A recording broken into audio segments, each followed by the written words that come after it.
어르신, 방에서 냄새가 너무 심해서 이번 달까지만 계셔야겠어요. 그 한마디에 제 6년이 무너졌습니다. 하지만 그때는 몰랐죠.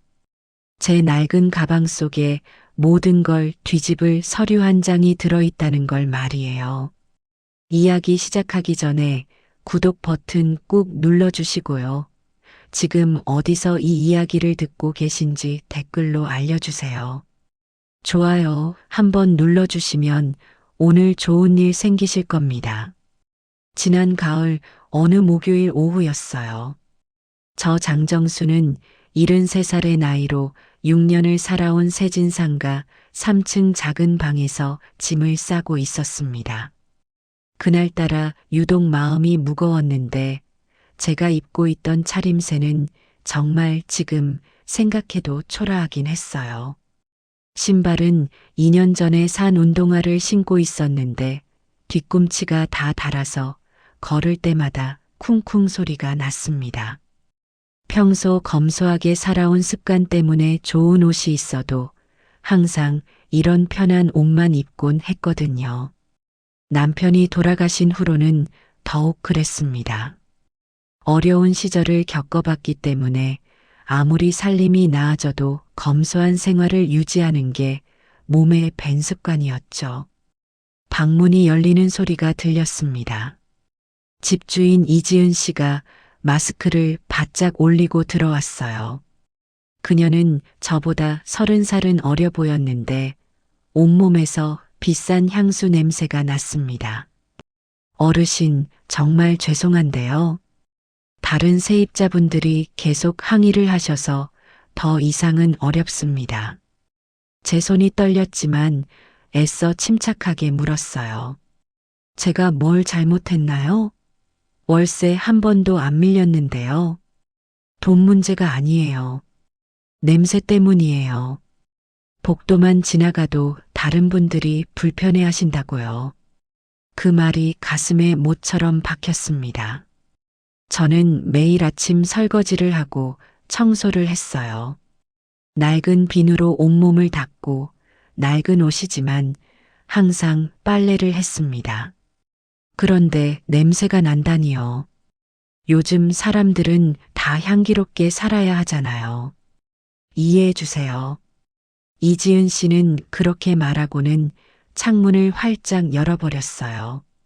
마치 제가 여기 있는 것 자체가 공기를 더럽히는 것처럼요. 다음 주 금요일까지 나가주세요. 원룸 청소비는 보증금에서 빼겠습니다. 쾅! 문이 닫혔습니다. 세상의 문이 닫히는 소리 같았어요. 문 밖에서 수군거리는 소리가 들렸습니다. 아, 다행이다. 저분 드디어 나가시나 봐. 우리도 힘들었잖아. 복도 지날 때마다 숨 참았어. 나이 드신 분들이 그렇잖아. 어쩔 수 없지. 저는 고개를 들 수가 없었어요.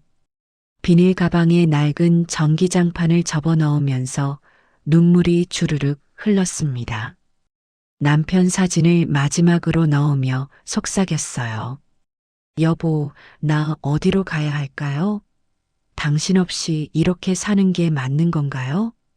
그날 저녁 저는 찾아갈 곳이 없었습니다. 자식들한테는 연락하고 싶지 않았어요. 이미 충분히 짐이 되고 있다는 걸 알고 있었거든요. 결국 역 근처 찜질방으로 향했습니다. 찜질방 입구에서도 작은 에피소드가 있었어요. 카운터 직원이 저를 보더니 할머니, 여기 3일 이상은 안 돼요라고 못을 박더라고요. 마치 제가 눌러앉을 거라고 미리 짐작한 것처럼요. 저는 네, 하룻밤만 자고 갈게요라고 대답했지만 그 직원 표정이 영 못 믿겠다는 듯 했어요. 찜질방 구석 자리에 담요를 깔고 누웠습니다. 천장을 보니 형광등이 깜빡거렸어요. 옆자리에서는 젊은 여자들이 수다를 떨고 있었는데 그중 한 명이 저를 힐끔 보더니 자리를 옮기는 게 보였어요. 저기 할머니 냄새 좀 나는 것 같지 않아? 그러게. 우리 저쪽으로 가자. 속삭이는 소리가 들렸지만 모른 척 했습니다. 이제 익숙해졌거든요. 가난하고 늙은 사람은 어디를 가도 환영받지 못한다는 걸요. 가방을 뒤적이다 낡은 봉투 하나가 손에 잡혔습니다.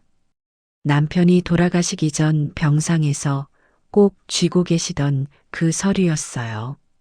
정순아, 이거 절대 버리지 마. 언젠가 내가 힘들 때 이게 널 지켜줄 거야.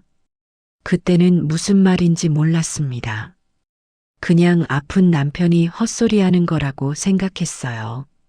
하지만 지금 다시 꺼내보니 가슴이 두근거렸습니다. 봉투를 열어보니 누렇게 바랜 서류가 나왔어요. 세진상가 3층 4층 임대권 계약서. 세진상가. 잠깐만요. 이 이름. 바로 제가 방금 쫓겨난 그 건물 이름 아닙니까? 손이 부들부들 떨렸습니다. 찜질방 화장실로 달려가서 형광등 아래 서류를 펼쳐봤어요. 1999년 10월 15일 작성. 계약 당사자는 제 남편 장기철. 그리고 중요한 건 해지 기록이 어디에도 없었다는 겁니다. 이게 무슨 의미지? 혹시 거울에 비친 제 모습을 봤어요. 허연 머리, 주름진 얼굴, 낡은 옷.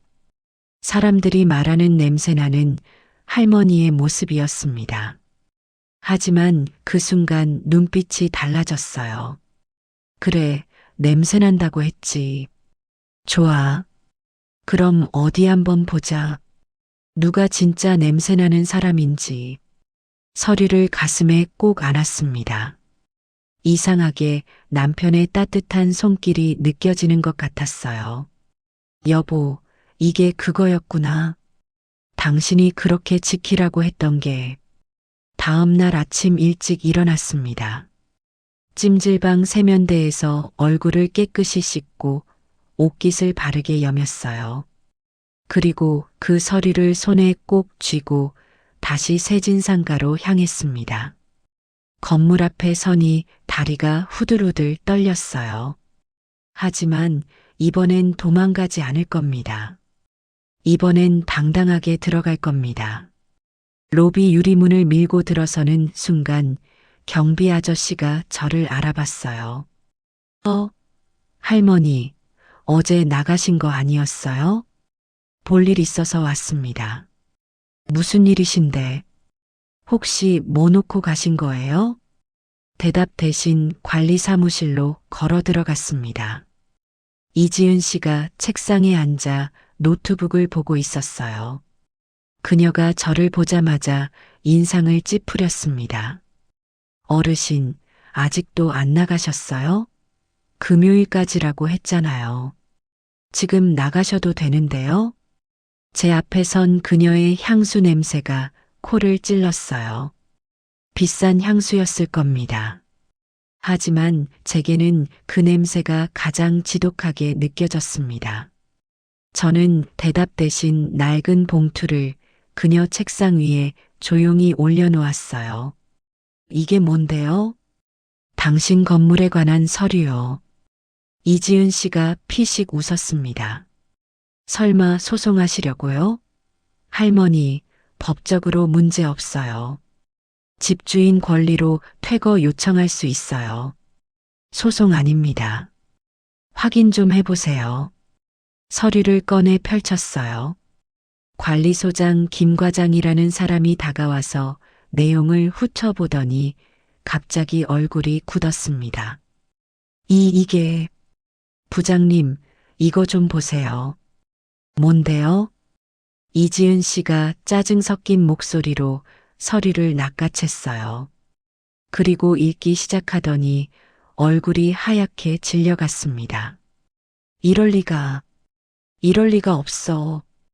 그녀의 손이 떨리기 시작했어요.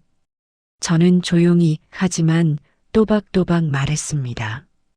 25년 전 계약서예요. 해지 기록은 없고요. 제 남편이 이 건물 3층과 4층 임대권을 가지고 있었어요. 그 권리가 지금 제게 있습니다. 로비에 있던 직원들이 하나둘씩 모여들었어요. 웅성거리는 소리가 들렸습니다. 저 할머니가 뭐래? 임대권자래. 말이 돼? 이지은 씨가 떨리는 목소리로 물었어요. 이게 진짜예요? 변호사한테 확인해 보시죠. 저는 시간 많습니다. 그날 냄새난다며 저를 쫓아냈던 그 사람의 얼굴에서 처음으로 땀이 흐르는 걸 봤습니다. 여러분, 이 서류에는 대체 어떤 비밀이 숨어 있을까요? 왜 제 남편은 25년 동안 이걸 숨겨왔던 걸까요? 관리 사무실은 순식간에 난리가 났습니다. 김 과장이 전화기를 들더니 누군가에게 급하게 보고하기 시작했어요.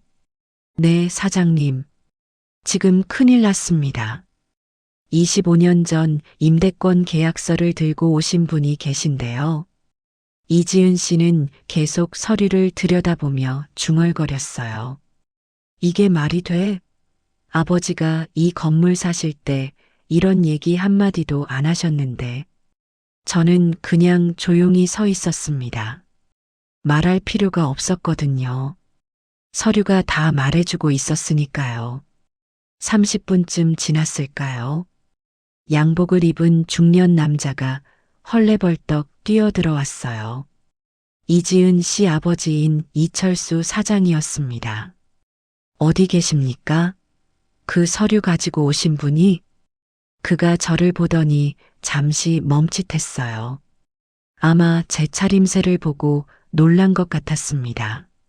할머니, 이게 정말 할머니 것입니까? 네, 제 남편 것이었다가 이제 제 거죠.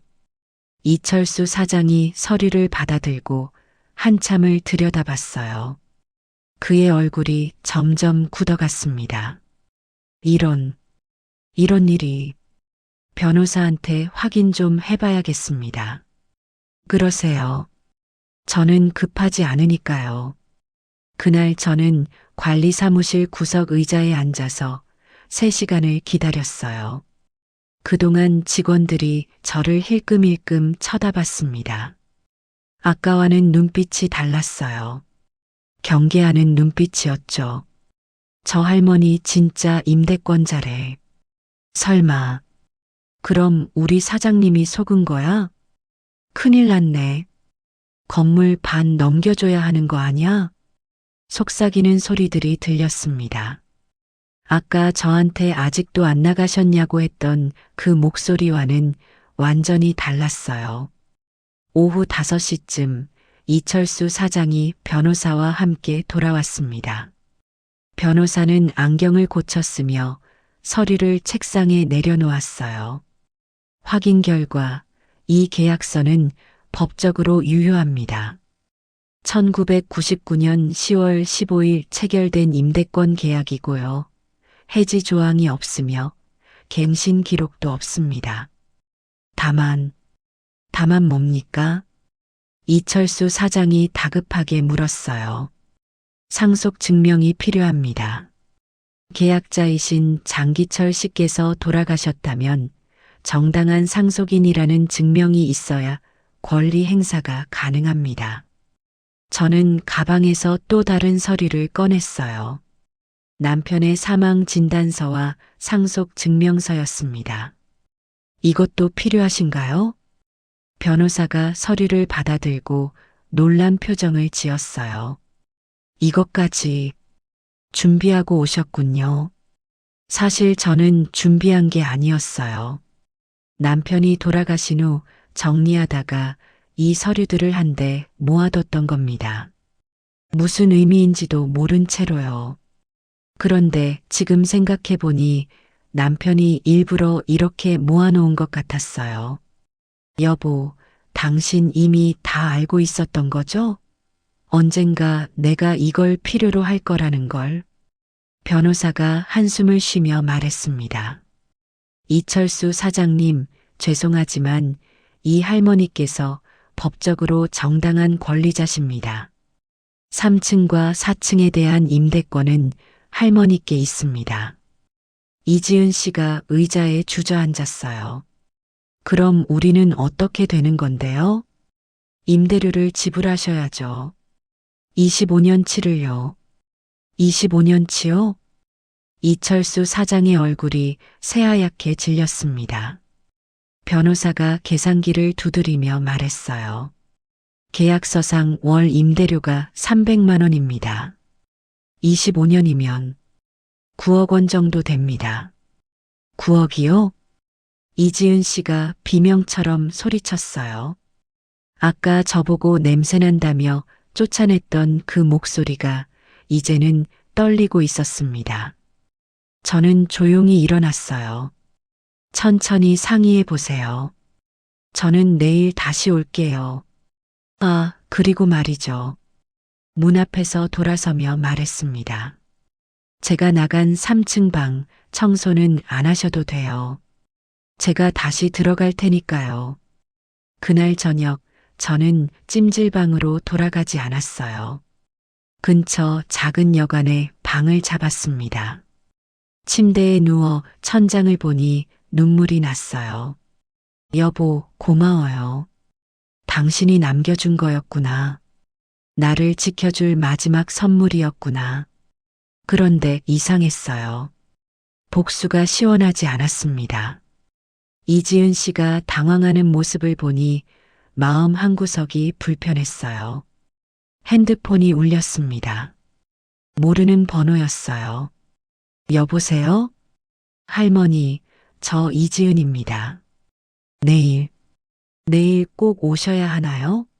한 번만 더 얘기할 수 없을까요? 그녀의 목소리가 떨리고 있었어요. 아까 그 차갑던 목소리가 아니었습니다. 내일 오전 10시에 갈게요. 전화를 끊고 창밖을 봤어요. 거리에는 사람들이 바쁘게 오가고 있었습니다. 다들 자기 삶을 살고 있었죠. 문득 궁금해졌어요. 남편은 왜 이 계약을 숨겼을까? 왜 저한테 자세히 말해주지 않았을까? 가방 속 서류를 다시 꺼냈습니다. 그리고 계약서 마지막 장을 보다가 작은 메모를 발견했어요. 정순아, 이 건물 주인 딸을 기억하니? 비 오던 날 국밥 먹여준 그 아이 말이야. 손이 떨렸습니다. 설마 그 아이가? 다음 날 아침 저는 오래된 사진첩을 들고 세진상가로 향했습니다. 가슴이 두근거렸어요. 혹시 제가 생각하는 게 맞다면 이 이야기는 완전히 다른 방향으로 흘러갈 것 같았습니다. 다음 날 아침 10시 저는 약속대로 세진상가 관리사무실에 도착했습니다. 손에는 낡은 사진첩 하나를 들고 있었어요. 문을 열고 들어가니 이지은 씨와 이철수 사장이 이미 앉아 계셨습니다. 둘 다 밤새 잠을 못 잔 얼굴이었어요. 할머니, 앉으세요. 이철수 사장이 의자를 권했습니다. 어제와는 완전히 다른 태도였어요. 존댓말도 더 정중해졌고요. 할머니, 솔직히 말씀드리겠습니다. 저희 쪽에서 실수가 있었습니다. 건물 매입할 때 임대권 조사를 제대로 못했어요. 이철수 사장이 고개를 숙였어요. 9억은 솔직히 당장 준비하기 힘든 금액입니다. 할머니께서 조금만 융통성 있게 봐주실 수 없을까요? 이지은 씨도 고개를 숙이며 말했습니다. 할머니, 제가 어제 너무 심했어요. 냄새난다고 한 것도 쫓아낸 것도 정말 죄송합니다. 그녀의 눈가가 붉었어요. 정말 울었던 것 같았습니다.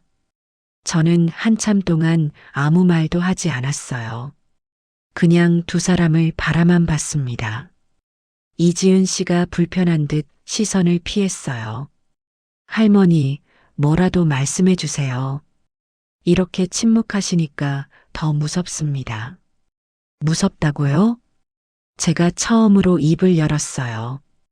어제 저한테 나가라고 할 때는 안 무서웠으면서 이제 와서 무섭다고 하시네요.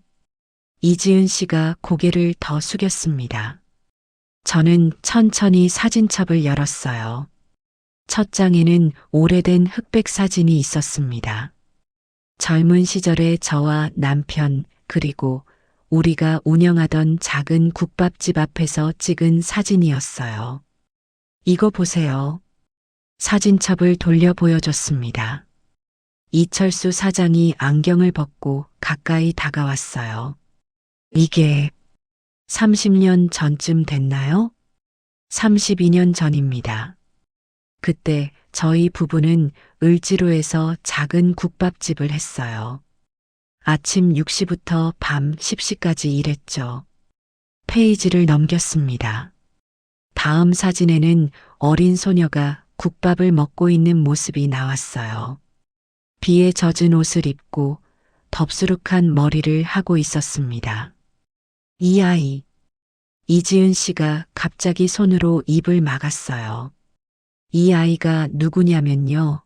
비 오던 어느 토요일 저녁에 우리 가게 앞에서 울고 있던 아이예요. 배가 고파서 울고 있더라고요. 이철수 사장의 손이 떨리기 시작했습니다. 그래서 남편이 그랬어요. 저 아이 밥 먹이자. 그날부터 그 아이는 일주일에 2~3번씩 우리 가게에 왔어요. 공부하다 배고프면 오라고 했거든요. 할머니, 이지은 씨의 목소리가 떨렸어요. 그 아이 이름이 뭐였냐면요. 페이지를 넘기니 이름이 적혀 있었습니다. 이지은, 초등학교 5학년이라고요. 아빠, 이지은 씨가 아버지를 바라봤어요. 이철수 사장은 이미 눈물을 흘리고 있었습니다. 그때 제가 사업 실패해서 집도 잃고 처자식 데리고 고시원에서 살 때였습니다. 애가 학교 끝나고 갈 데가 없어서 거리를 헤맸어요. 그가 떨리는 목소리로 말했습니다. 그때 어떤 국밥집 할머니, 할아버지가 우리 지은이를 돌봐주셨습니다. 그분들이 할머니였습니까? 저는 고개를 끄덕였어요. 남편이 그랬어요. 이 아이는 나중에 크면 훌륭한 사람이 될 거야. 우리가 도와주자. 그래서 6개월 동안 공짜로 밥을 먹였죠. 이지은 씨가 책상에 엎드려 흐느꼈습니다. 저였어요. 제가 그 아이였. 할머니, 할아버지. 저 기억해요. 뜨끈한 국밥 먹으면서 울었던 거 기억나요. 그래요. 많이 울었죠. 맛있다고 울고 고맙다고도 울고. 저는 사진첩을 덮었습니다. 남편이 돌아가시기 전에 이 건물 임대권 서류를 제게 쥐어줬어요. 그리고 이렇게 말했죠. 정순아, 이 건물은 그 아이 아버지가 나중에 산 건물이야. 내가 조사해봤어. 그 아이를 지켜줄 거야. 이 서류가. 이철수 사장이 무릎을 꿇었습니다. 할머니, 저희가 은혜를 원수로 갚았습니다. 제 딸이 할머니를 내쫓았어요.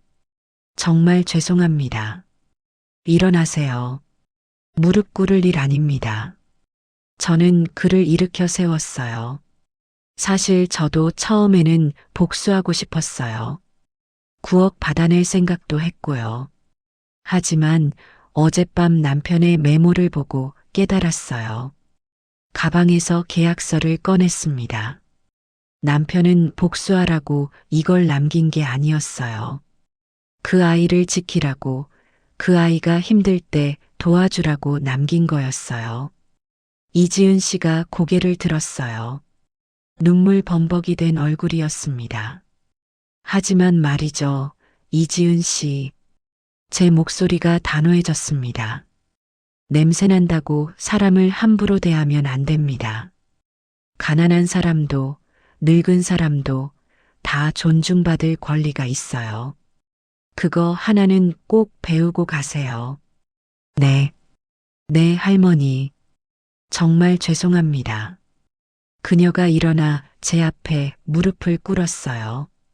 일어나요. 무릎 꿇지 말라니까요. 저는 그녀를 일으켜 세웠습니다. 그리고 계약서를 반으로 찢었어요. 할머니, 그걸 왜? 이철수 사장이 깜짝 놀라 소리쳤습니다. 9억은 필요 없어요. 대신 조건이 있습니다. 무슨 조건이든 들어드리겠습니다.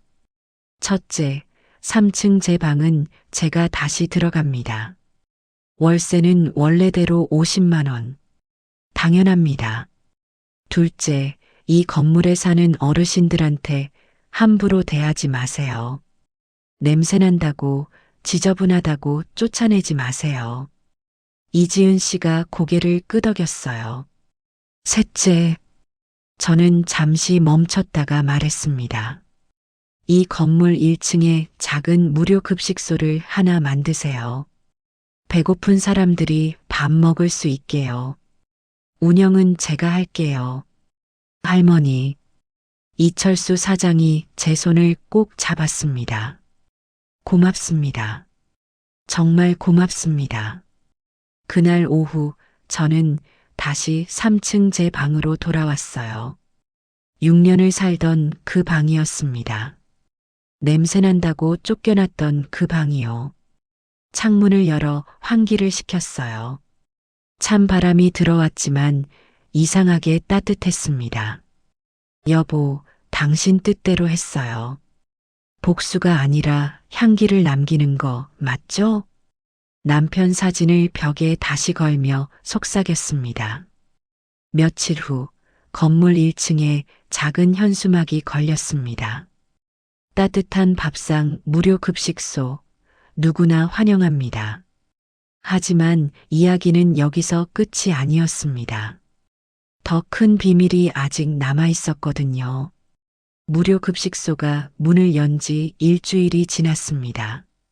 생각보다 많은 사람들이 찾아왔어요. 하루에 50명, 60명씩 밥을 먹으러 왔습니다. 할머니, 오늘 국 진짜 맛있어요. 할머니 덕분에 따뜻한 밥 먹어요. 감사합니다. 사람들의 감사 인사를 들으며 국을 퍼주는 제 얼굴에 미소가 번졌어요. 이게 바로 남편이 바라던 거였구나 싶었습니다. 이지은 씨도 매일 퇴근 후에 내려와서 설거지를 도와줬어요. 처음에는 어색해했지만 점점 익숙해지더니 이제는 먼저 앞치마를 두르고 나타났습니다. 할머니, 오늘은 제가 김치 썰게요. 그래요, 고마워요. 그녀와 함께 부엌에서 일하다 보니 묘한 기분이 들었어요. 마치 딸이 생긴 것 같은 느낌이랄까요? 할머니, 그때 정말 죄송했어요. 지금도 생각하면 제 얼굴이 화끈거려요.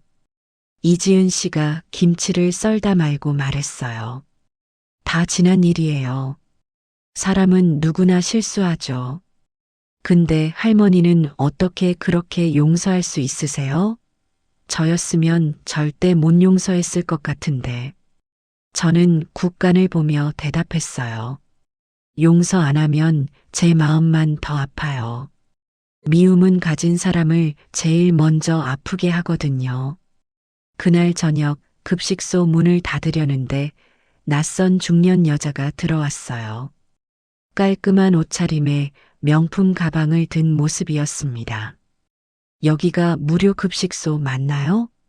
네, 맞는데요. 식사하실 건가요? 그 여자가 주변을 둘러보더니 코를 찡그렸어요. 아니요, 식사는 아니고요. 저 이 건물 4층에 사는 박미선인데요. 아, 그 사람. 저한테 냄새난다고 제일 심하게 말했던 사람이었어요. 제가 관리실에 얘기했어요. 이런 급식소 만들면 건물 이미지가 안 좋아진다고요. 노숙자들이 몰려들면 어떡하냐고요.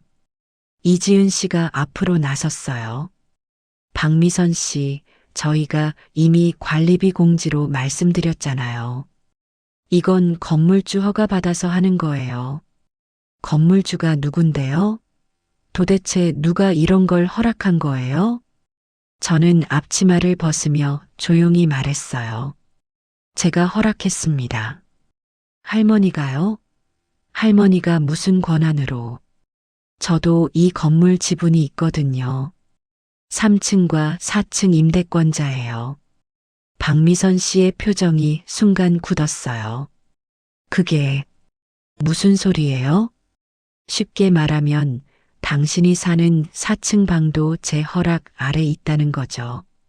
그녀의 얼굴이 하얗게 질렸습니다.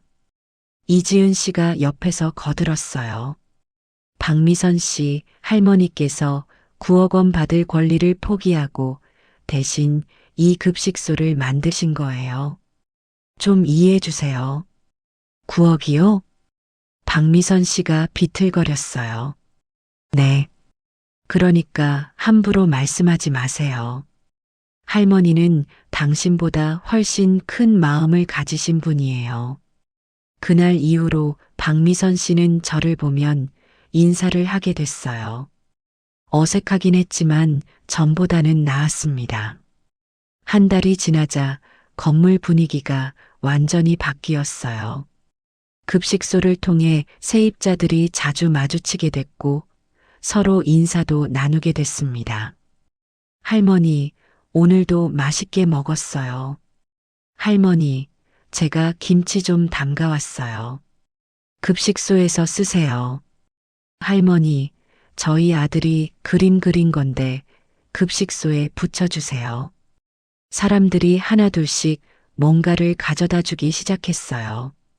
김치, 반찬, 쌀, 심지어 누군가는 냉장고를 기증하기도 했습니다. 여보, 봤어요? 냄새나는 사람이 아니라 향기로운 사람이 되어가고 있어요. 남편 사진 앞에서 저는 매일 보고했어요. 어느 날 이철수 사장이 급식소로 찾아왔어요. 손에 서류 봉투를 들고 있었습니다. 할머니, 잠깐 시간 좀 내주시겠어요? 사무실로 올라가니 변호사도 함께 와 있었어요. 할머니, 이거 받으세요. 서류 봉투를 건넸습니다. 열어보니 등기부등본이었어요. 이게 뭐예요? 3층과 4층 지분을 정식으로 할머니 명의로 등기했습니다. 이제 법적으로도 할머니가 공동 건물주예요. 아니, 제가 계약서 찢었잖아요. 그걸로 끝난 거 아니에요? 할머니께서 9억을 포기하셨지만 원래 권리까지 포기하신 건 아니잖아요. 당연히 할머니 거예요. 이철수 사장이 웃으며 말했어요. 그리고 하나 더 있습니다. 또 다른 서류를 꺼냈어요. 급식소 운영비로 매달 300만 원씩 지원하기로 했습니다. 건물 수익금에서 나가는 거예요. 할머니 돈 안 드셔도 돼요. 이런 게 어디 있어요. 눈물이 났어요. 남편이 남긴 게 단순히 서류 한 장이 아니라 이렇게 큰 선물이 될 줄 몰랐습니다. 할머니, 저희 가족이 감사하는 마음 꼭 받아주세요. 할머니 아니었으면 저희 지은이가 어떻게 됐을지 몰라요. 그날 저녁 급식소에는 유난히 많은 사람들이 모였어요. 소문을 듣고 찾아온 기자들도 있었습니다. 할머니, 인터뷰 좀 해도 될까요? 인터뷰요? 제가 뭐 대단한 사람도 아닌데요. 냄새난다고 쫓겨났다가 건물주가 되신 이야기, 정말 감동적이에요. 많은 사람들이 들어야 할 이야기 같아요. 카메라 앞에 선이 어색했어요. 하지만 제 이야기가 누군가에게 힘이 될 수 있다면 해야겠다는 생각이 들었습니다. 사람의 가치는 겉모습이나 냄새로 판단하는 게 아니에요. 마음의 향기로 판단하는 거죠. 저도 배웠어요. 복수보다 용서가 더 아름답다는 걸요. 인터뷰 영상이 방송되자 급식소에는 더 많은 자원봉사자들이 찾아왔어요. 대학생들, 주부들, 퇴직한 어르신들까지요. 할머니, 저희도 도와주고 싶어요. 할머니처럼 향기로운 사람이 되고 싶어요. 세진상가는 이제 냄새나는 건물이 아니라 향기나는 건물로 불리게 됐습니다. 하지만 그날 밤 저는 남편의 일기장을 발견했어요. 그리고 그 안에 적힌 마지막 비밀을 알게 됐습니다. 그날 밤 저는 오래된 서랍을 정리하다가 남편의 일기장을 발견했어요. 가죽 표지가 낡아서 손때가 묻어 있었습니다. 여보, 당신 일기를 쓰셨구나. 첫 페이지를 펼치니 1999년 10월 14일, 바로 그 계약서를 쓰기 하루 전 날짜였어요. 내일 이철수 씨 건물 임대 계약을 하기로 했다. 그 사람이 힘들 때 우리가 도와줬듯이 언젠가 우리가 힘들 때 이 계약이 정순이를 지켜줄 것이다. 하지만 정순이가 이걸 이용해서 복수하길 바라지 않는다. 오히려 그 가족을 더 도와주길 바란다. 눈물이 뚝뚝 떨어졌어요. 남편은 이미 다 알고 있었던 거예요. 페이지를 넘기니 또 다른 글이 있었어요. 이철수 씨가 오늘 사업 성공했다며 찾아왔다. 건물을 샀다고 한다. 나는 축하한다고 말했지만 내심 걱정이다. 돈을 벌면 사람이 변하는 경우가 많으니까. 하지만 그의 딸 지은이는 착한 아이다. 그 아이만큼은 따뜻한 마음을 잃지 않았으면 좋겠다. 다음 페이지에는 이런 글이 적혀 있었어요. 정순아, 내가 먼저 떠나게 되면 이 일기장을 꼭 읽어라. 임대권 서류는 복수의 무기가 아니라 사랑의 증거다. 내가 힘들 때 그 서류로 도움을 받되 그 가족도 함께 살리는 길을 선택하길 바란다. 그게 진짜 부자로 사는 길이니까. 저는 일기장을 가슴에 안고 한참을 울었어요. 여보, 당신 뜻대로 했어요. 복수하지 않았어요. 오히려 그 아이를 더 사랑했어요. 다음 날 아침 저는 일기장을 들고 이지은 씨를 찾아갔어요. 그녀는 급식소에서 설거지를 하고 있었습니다. 지은아, 이거 좀 봐. 네. 이게 뭐예요, 할머니? 일기장을 건네줬어요. 그녀가 읽기 시작하더니 눈물을 흘리기 시작했습니다. 할아버지가 이런 생각을 하고 계셨구나. 그래요. 남편은 당신 아버지가 그리고 당신이 잘 되길 바랐어요. 그래서 이 서류를 남긴 거예요. 이지은 씨가 저를 꼭 안았어요. 할머니, 정말 감사해요. 저는 정말 못난 사람이었어요. 할머니한테 냄새난다고 했던 그때 제가 얼마나 추한 사람이었는지 이제야 알겠어요. 다 지난 일이에요. 이제 우리 앞으로만 보면 돼요. 그날 오후 급식소에는 특별한 손님이 찾아왔어요. 바로 박미선 씨였습니다. 그런데 혼자가 아니라 다른 세입자들과 함께였어요. 할머니, 저희가 논의해서 결정한 게 있어요. 박미선 씨가 봉투 하나를 내밀었어요. 이게 뭐예요?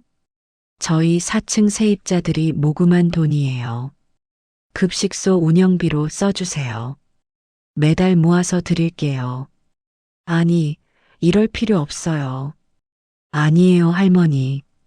저희가 할머니한테 너무 못했어요. 이렇게라도 속죄하고 싶어요. 다른 세입자들도 고개를 숙였어요.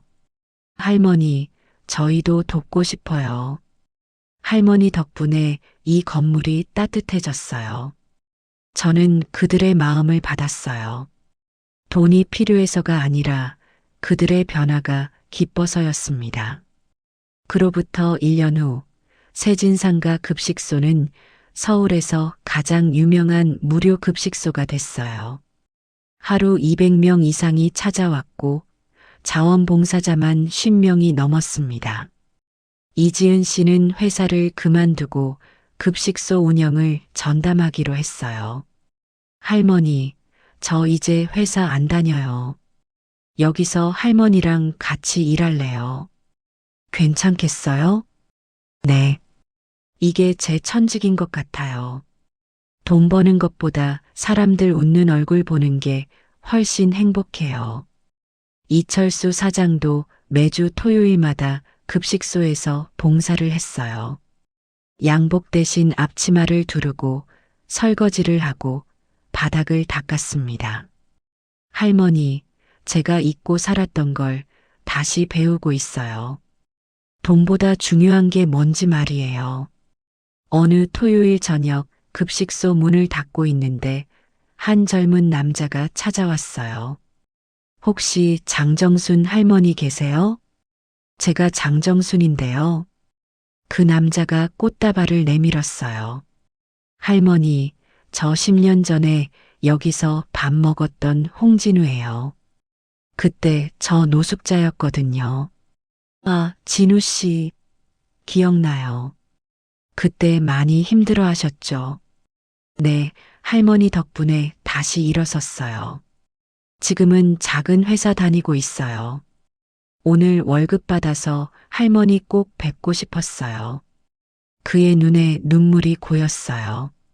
할머니, 그때 할머니가 제게 그러셨잖아요. 냄새나도 괜찮아. 넌 향기로운 사람이야 라고요. 그 말 덕분에 포기하지 않았어요. 저는 그를 꼭 안아줬어요. 잘했어요. 정말 잘했어요. 그날 밤 저는 남편 사진 앞에 앉았어요. 여보, 우리 성공했어요. 냄새나는 사람이 아니라 향기로운 사람들을 만들었어요. 한 명 한 명이 다 향기가 되어가고 있어요.